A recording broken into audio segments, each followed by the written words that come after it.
Three friends, one epic trail. We're hitting Bulldog Canyon, a place where the views are endless, the challenges are real, and every mile brings a new story. From near rollovers to unforgettable campsites, this trip is all about camaraderie, pushing the limits, and soaking in adventure. So stay tuned to see how we got there.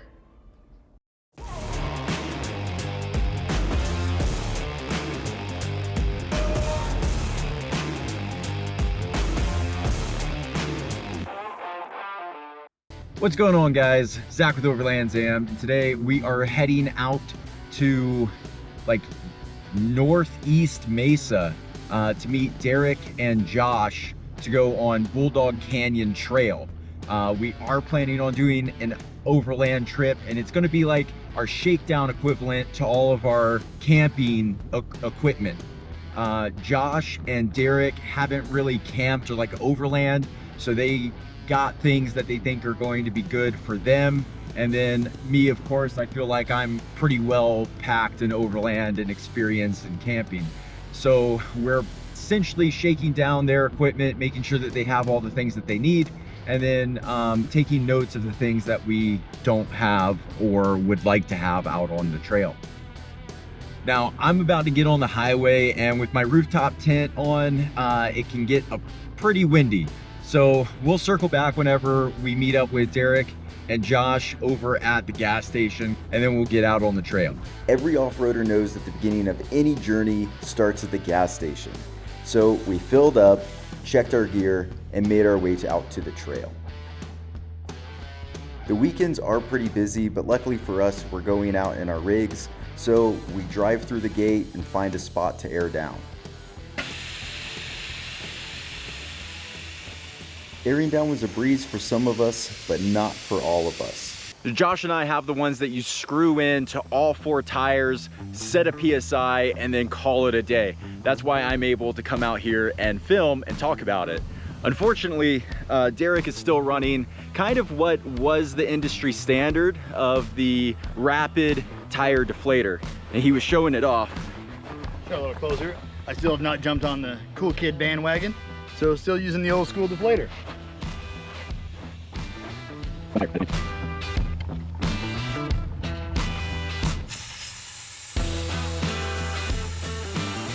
He's got to go around to all four tires individually. It takes about the same kind of time. It's just a little bit annoying in comparison. So ours are still deflating, but I'm out here.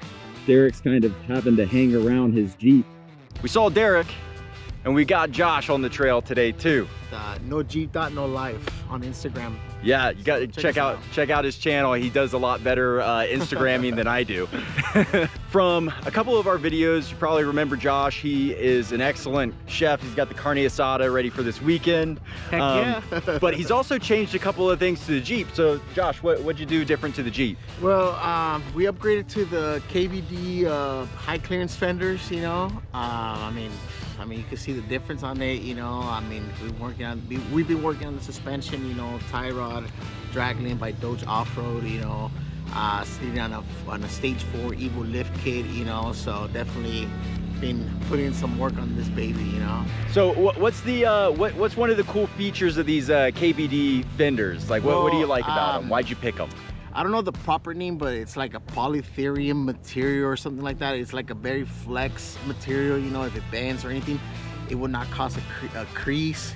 The whole point in the stock JL fenders is that if you get caught up on a rock, they're going to end up just breaking off, and then you could put them back on instead of damaging a lot of the fender.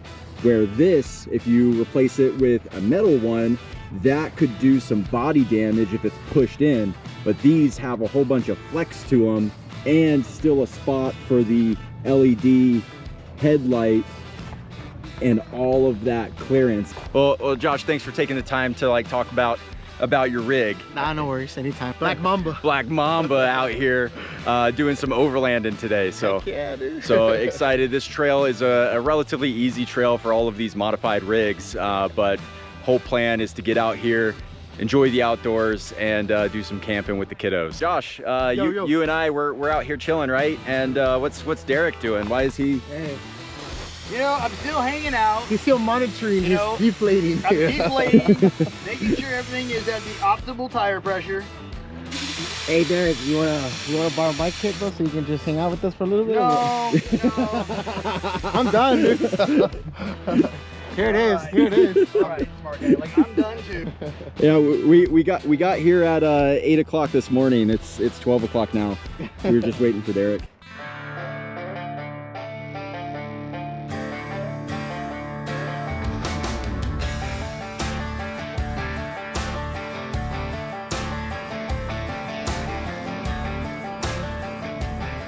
So the first part of this trail has to be my favorite part of the trail overall. It's hard enough where you have to pay attention, and it's easy enough that even though you're paying attention, you don't really have to worry about much. There's a lot of off camber spots that you get about 10 to 15 degrees off camber. This trail is very much worth coming out to, not too far from the city, but you feel like you're in the middle of nowhere. So it's one of my personal favorite trails in all of Arizona.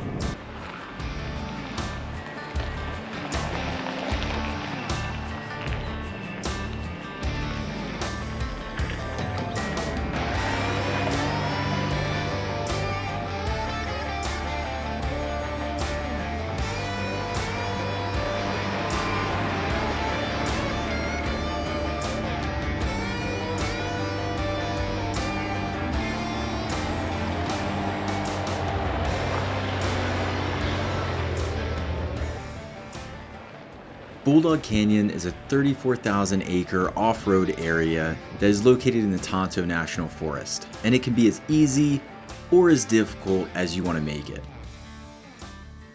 After a very scenic drive through serpentine roads, we found ourselves on one of the first, more difficult obstacles on this trail. I think it's important to note that these aren't super hard obstacles, but they can be very fun and they can be challenging if you pick the wrong line.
So we wanted to take a section that I have already been to. It's not too fun of a place, but we ended up seeing some horses and I actually got sneezed on by the horse. So had to clean the GoPro, and then we just decided we were gonna book it down one of these trails, and we ended up finding a nice river.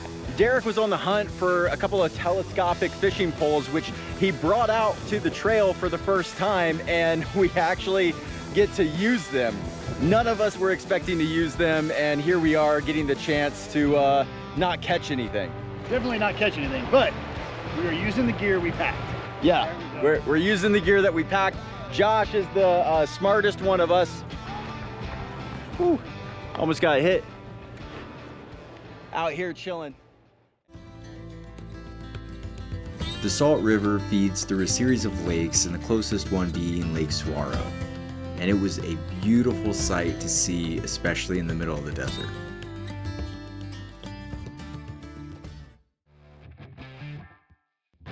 After spending all day on the trail and relaxing by the river, we decided it was time to go and set up camp before the sun started setting. So we backtracked through the wash and get to our campsite. Josh is currently cooking some grub. I have taught the kids how to whittle, so I thought it would be pretty cool to teach them the scouting way. We're gonna check out what we've done, check out the spot while it's golden hour. I mean, you can't beat a view like this. Why don't you sample some of that from what Josh has got going on over there? Oh, it's so good. Oh, bro. So we have Josh. He is preparing some carne asada. He's done it before, he's doing it again. Hey, what's up, everybody? Look at that. Look at this thing. We're using the temple tusk, and then of course I got some over here on the grill as well, you know, and some white rice, you know, for those that don't eat meat, you know. So we're gonna cater everybody here today, you know. Yeah, Josh has cooked for us before. Part of the reason I think he went and did this is because he didn't like our cooking. No, I'm kidding. I got tired of the ham and cheese sandwich. Well, that's the temple tusk, you know. It's just like a standard grill, you know, nothing fancy, but I mean, it helps out a lot, you know, especially if you plan on doing different type of cooking, you know. My plan was to cook the carne asada there, but it got too juicy, so I'm like, you know what, I'm just gonna throw it on the grill, and I think it will be much better on this side.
Shortly after setting up the Sanheima rooftop tent, Josh and Derek decided that they were going to set up camp too.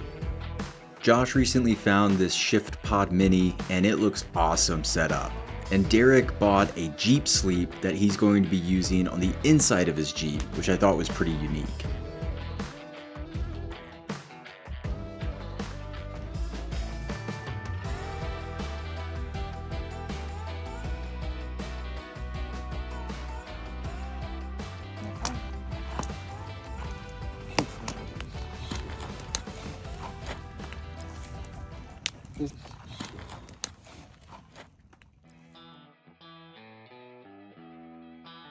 You couldn't ask for a more beautiful morning than this. The sun is up and shining, clear blue sky, and we're out here with some of our closest friends.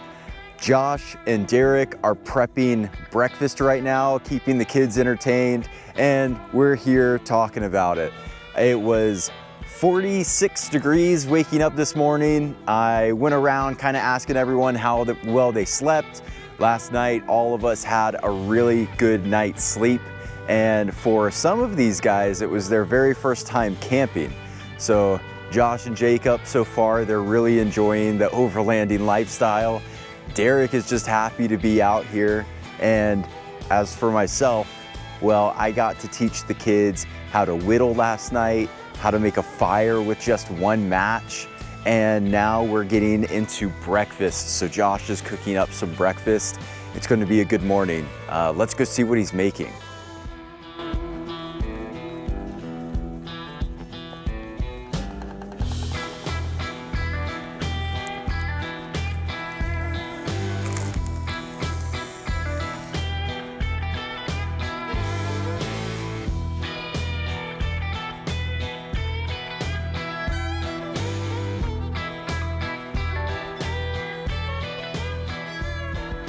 So being out here is a great thing. Having friends makes it even better and it makes it safer. But what happens if you decide that you want to come out here solo and you get out here just to get a dead battery? What are you going to do?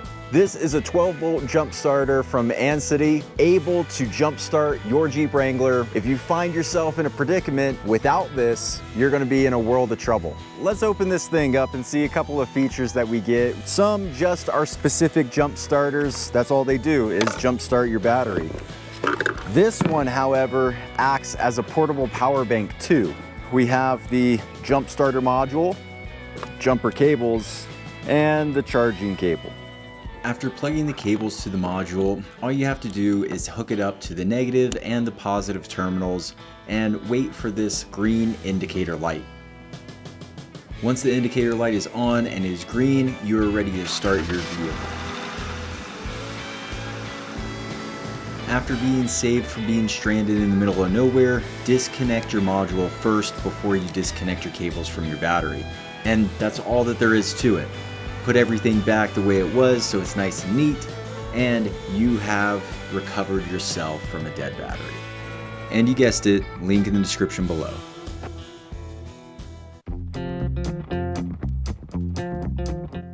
With a sense of adventure, Derek convinced us to go check out this trail that leads to a beach.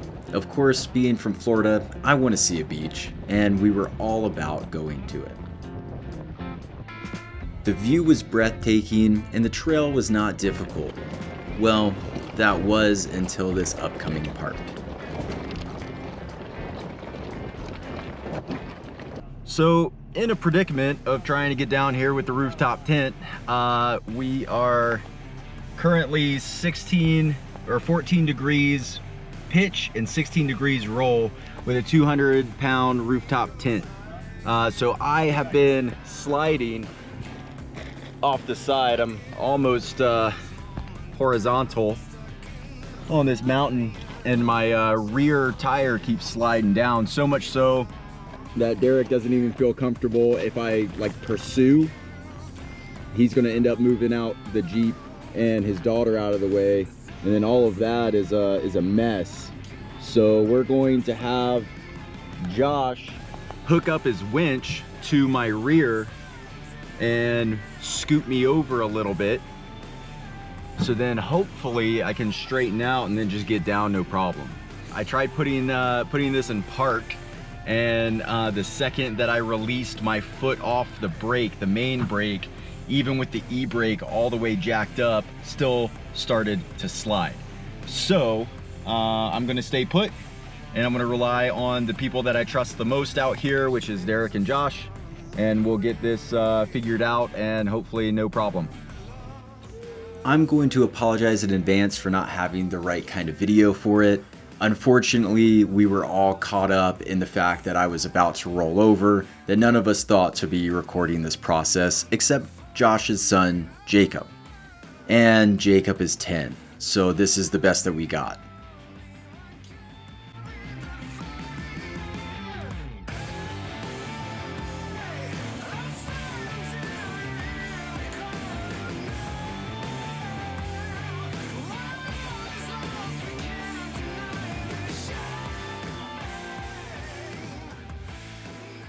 And we made it.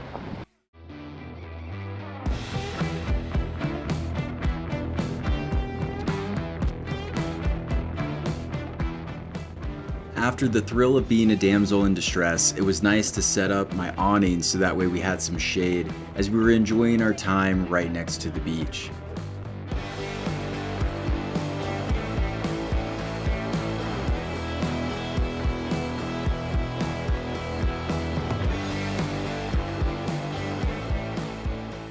Probably my favorite part of the trip was being able to sit down and talk with my best friends, and of course be made fun of for picking the wrong line.